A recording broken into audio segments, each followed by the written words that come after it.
Welcome. I'm Melva Persico. Come with me, meet new people, and share their experiences on this episode of Our Culture to the World.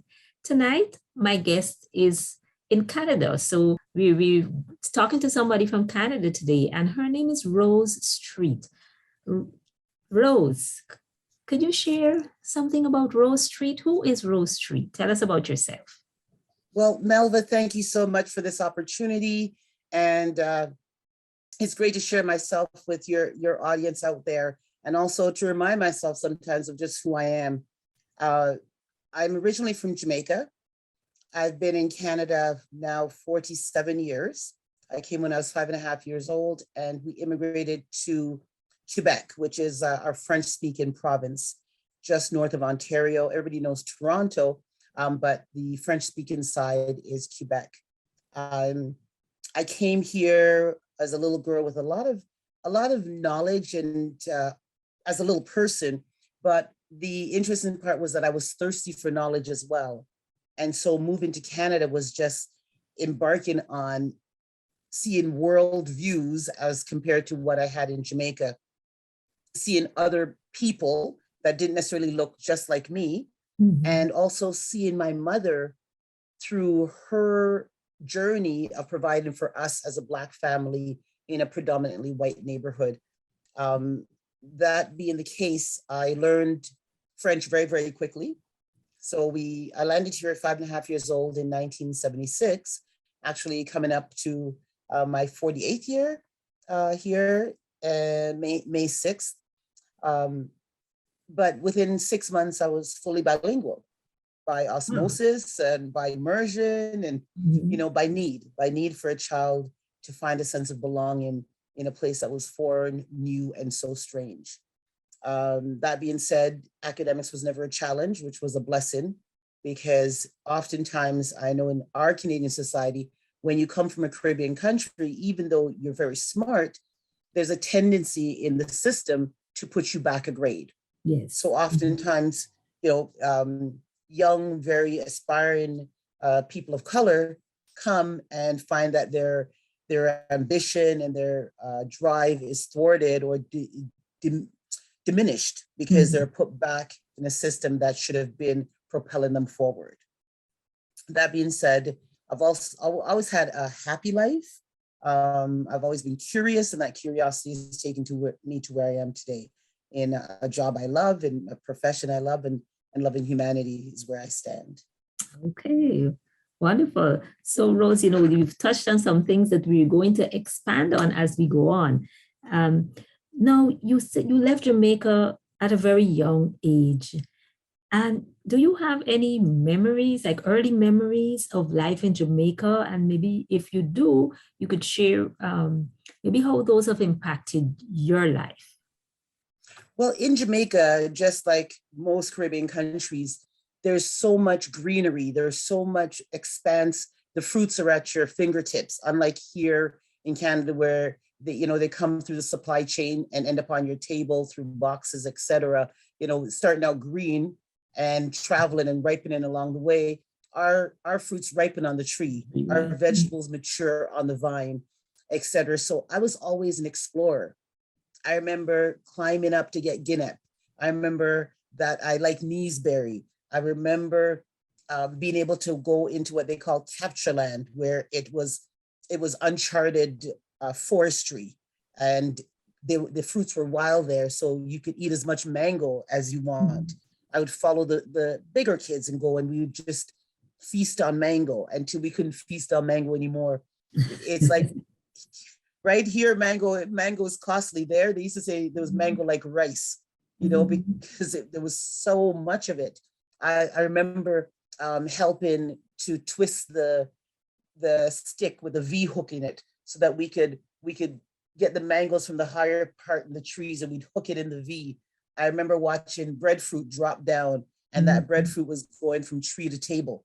Yes. Well, tree to fire to table. Yes. Yes, right. I remember picking ackee. I remember looking up and seeing and watching the ackee as they matured and opened and opened. And I remember being told never to pry an ackee open, because it would poison you. Mm. That has never left my mind.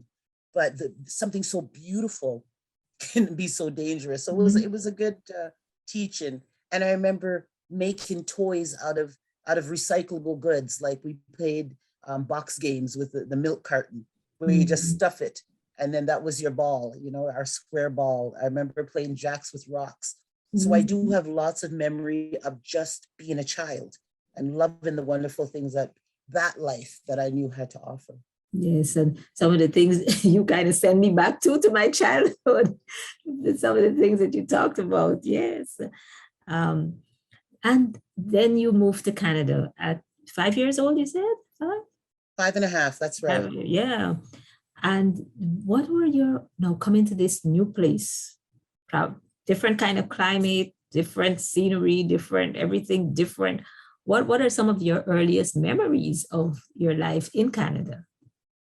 Well, I was always, as I mentioned before, a very curious little girl. I'm the last of my mother's 7 children. So I had all the experiences and learnings of my siblings before me. So I was learning at what you could consider an accelerated rate, about life.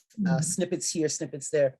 My first memory of Canada after getting on the plane was eating a hamburger. That was the meal on the plane. I had never had a hamburger before, and it didn't taste as flavorful as anything I've eaten, but it was a different sensation. And to me, I was relating hamburger to Canada. That Canada was a hamburger to me. We got off the plane, and my mother and her then partner met us, and I had a poncho. That was my jacket.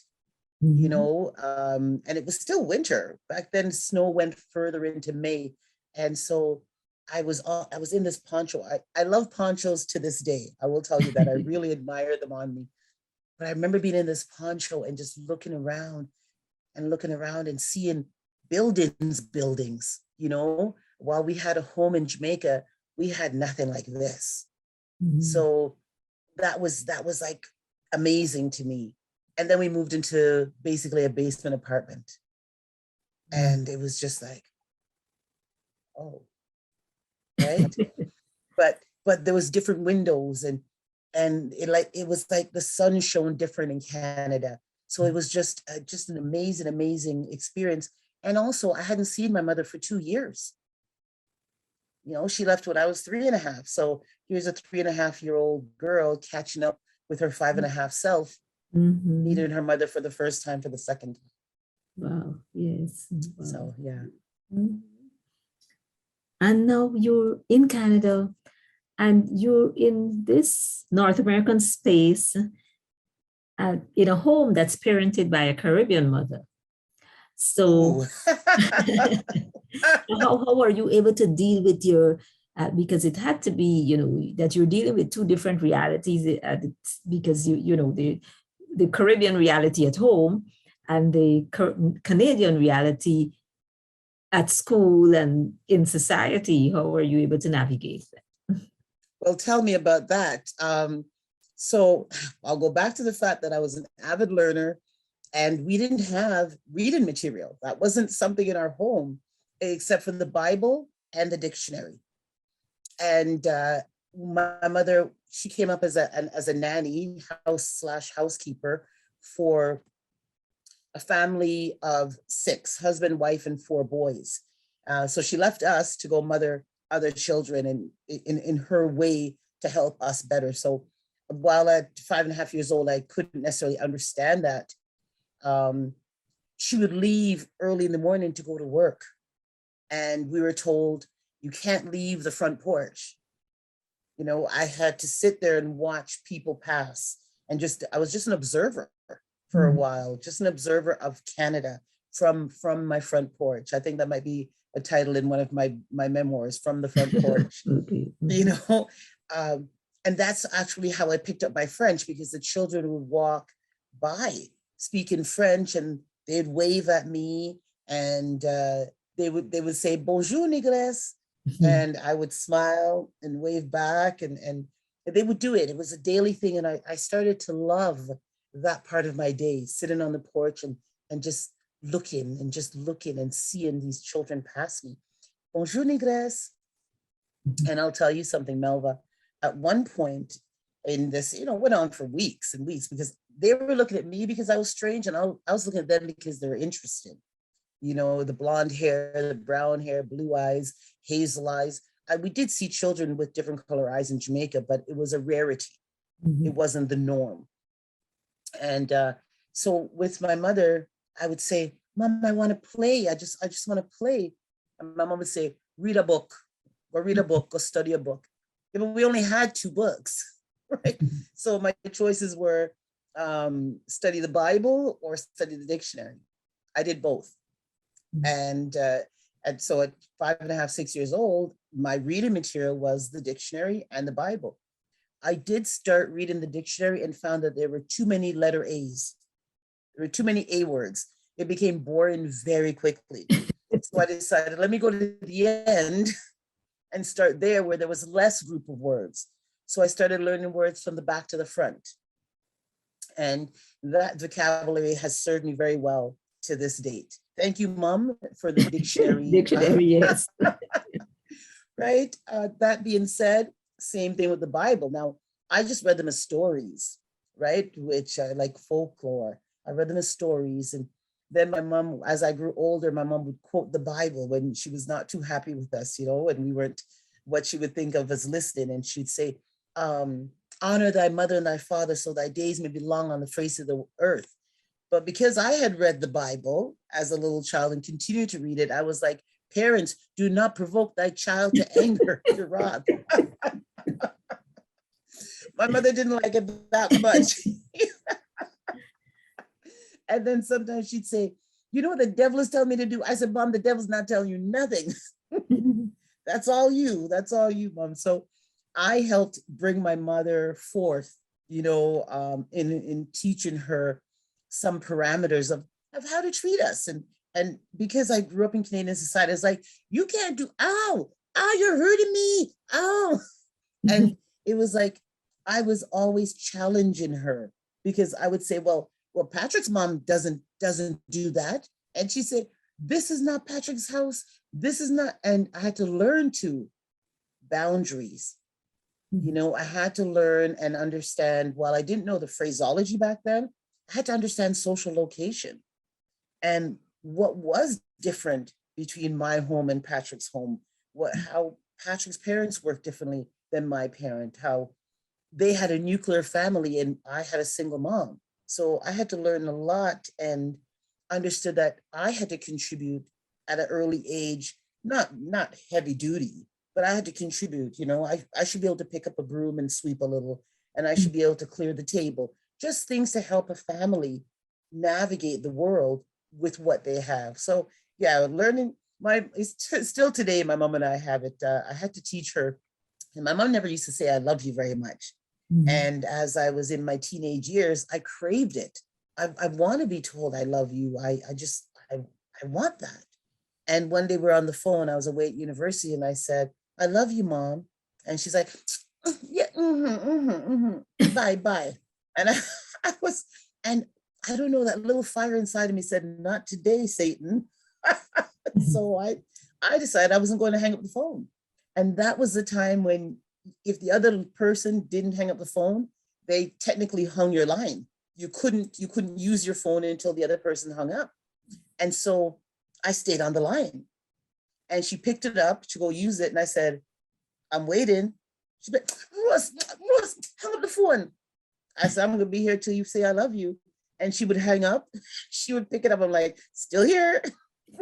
She would, this went on for a little bit. And then finally, it must have been like 8 or 9 times after, she's like, fine, I love you. I was like, wow, no, Mom, that you're really missing the mark there. I kind of want a little bit more emotion and be a little bit more real with it. And she'd say, and now she was mocking me, I love you. I said, Mom, that's not, bye, click. When she picked it back up, I was still there. And then she finally said, all right, Rose, I love you. I said, Mom, I love you too, bye, click. and and we've never stopped saying I love you since that day, Yeah. you And know? that's so important because I remember having this conversation with a friend, and it's something cultural, generational, but I remember her saying to me, our parents, they never said I love, told us that they loved us. We knew they cared. Yes, We knew they of cared, course.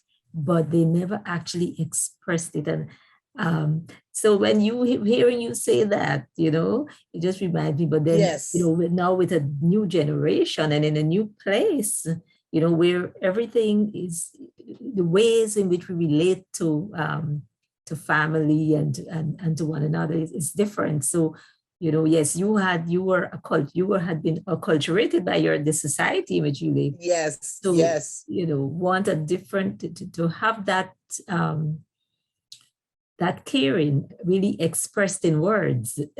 yes. I needed love in a context, Mhm. right? I needed to be contextual. I needed you to love me as a feeling Mhm. and not necessarily an action, if that makes sense. But yes, Going to yes. work, providing, Mhm. that was the actions of love, but I wanted the feeling of love.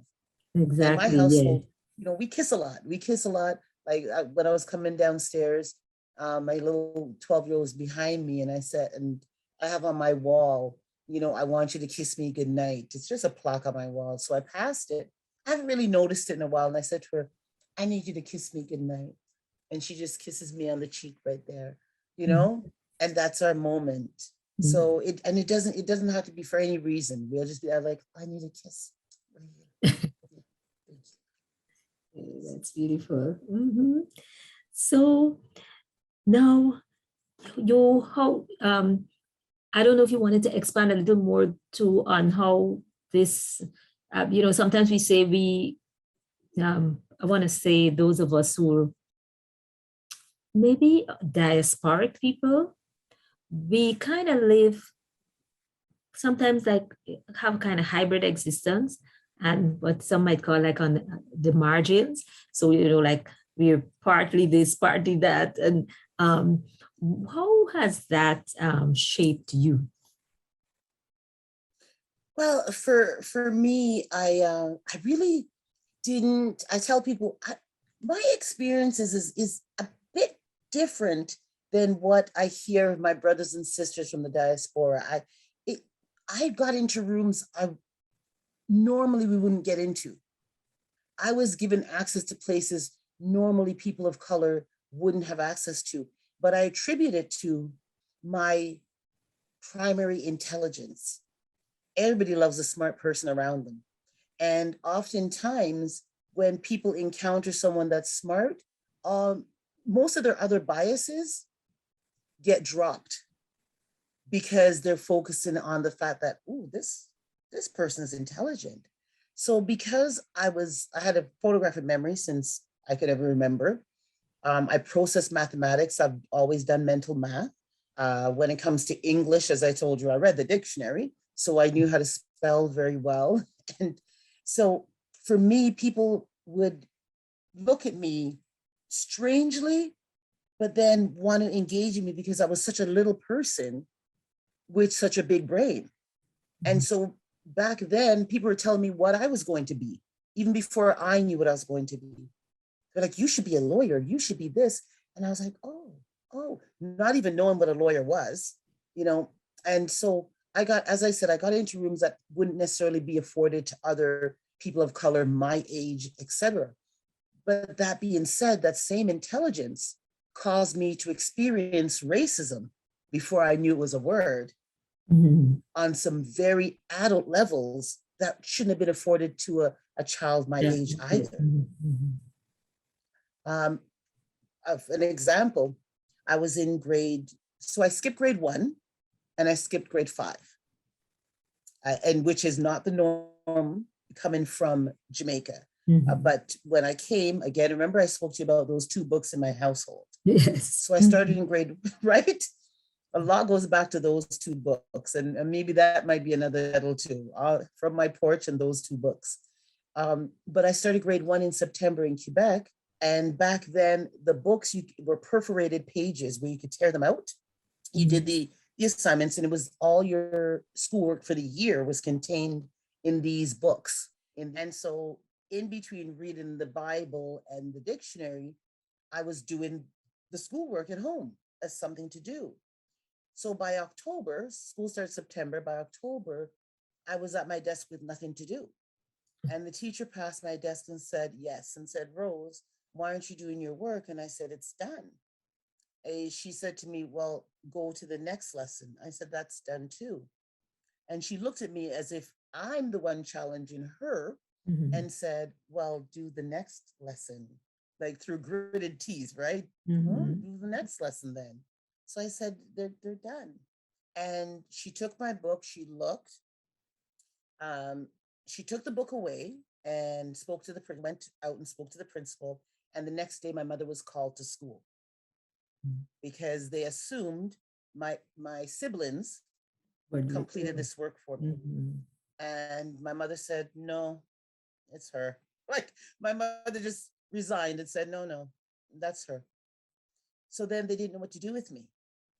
They said, well, she's finished the lesson plan. They marked it wasn't incorrect. And they had no work for me to do for grade 1.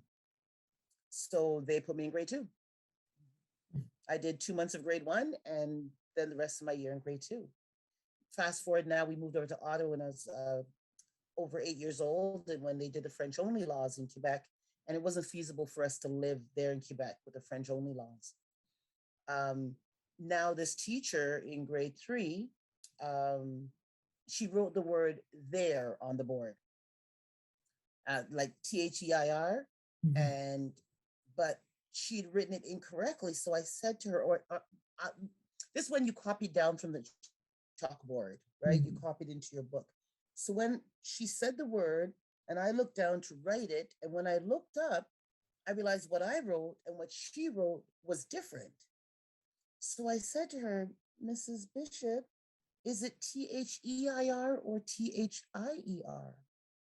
And Melva, this lady's face looked like a mercury thermometer. It went like this. And I didn't understand that was anger at my age. I had no idea that was anger because I've never really seen a white person angry. I didn't see that. And recess came, she fixed it on the board and I thought nothing more of it. And recess came, and as I'm walking out to go to recess, she just pulls me up by the shirt a little and says, Rose, come with me. And she took me to the furthest spot in the playground. There was a big rock about this big on the ground. And she said to me, kneel on that rock. Yes. And I said, Mrs. Bishop, why do you want me to kneel on the rock? She said, kneel on that rock. And so I kneeled on the rock, facing the fence, and she left me there. The whole recess, Melva. And my friends would come running by going, why are you on the rock? I said, I don't know, ask Miss Bishop. Why are you on the rock? I don't know, ask Miss Bishop. And I went home that day to my mom and I said, Mom, Miss Bishop made me kneel on the rock today. And I don't think my mother processed it. Well, I know in reflection, she didn't process it. And she said, Russ, because to her, it just didn't seem real. So I went back to school the next day and we had 2 recesses every day. And do you know, Melva, for 30 days, this woman walked me out to that rock and made me kneel on the rock. Every day, 2 recesses a day. And every day I'd come home and I'd say, Mom, I'm bringing my mom, her plate. And I said, Mom, Miss Bishop made me kneel on the rock today. And my mom would say, it just was not registering. And she'd say, Rose, change the channel, because I was the remote back then, right? And so I would do the channels and I'd say, Mom, Miss Bishop, every day I never stopped. I'd come home and say, Mom, Miss Bishop made me kneel on the rock today. And then when my psyche couldn't take it anymore, I said to my mom in the same tone of voice that evening, I said, Mom, Miss Bishop made me kneel on the rock today. And if you don't do something, I'm going to stone Mrs. Bishop tomorrow.